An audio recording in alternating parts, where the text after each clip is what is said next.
Ejtsünk néhány szót a fogsejmezés helyes technikájáról. Fontos tudni, hogy fogkefével átlagosan a fogfelszínek 70%-át fogjuk tudni megtisztítani, a maradék 30% az összefekvő fogközi területek. Ezen felületek napi szintű tisztítása kiemelkedően fontos a fogszúvasadások elkerülésének érdekében. Első lépés, hogy egy körülbelül 30 cm-es szakaszt letépünk, majd feltekerjük mutató és középső ujjainkra. Figyelnünk kell arra, hogy a fogközbe vezetendő rövid szakaszt feszesre fogjuk, hiszen így lesz jól koordinálható a mozdulat.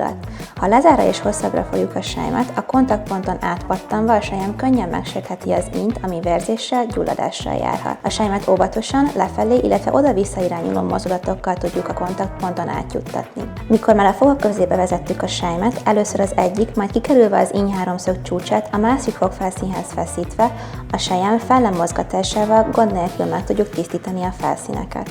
Bízom benne, hogy hasznosak bizonyul ez a kis ismertető, mi itt a Hindent Fogászati Klinikán nem csak a problémákat oldjuk meg, hanem a megelőzésre is nagy hangsúlyt fektetünk. Ha úgy gondolja, hogy bármi problémájában segíthetünk, bátran keresse a Hindent Fogászati Klinikát.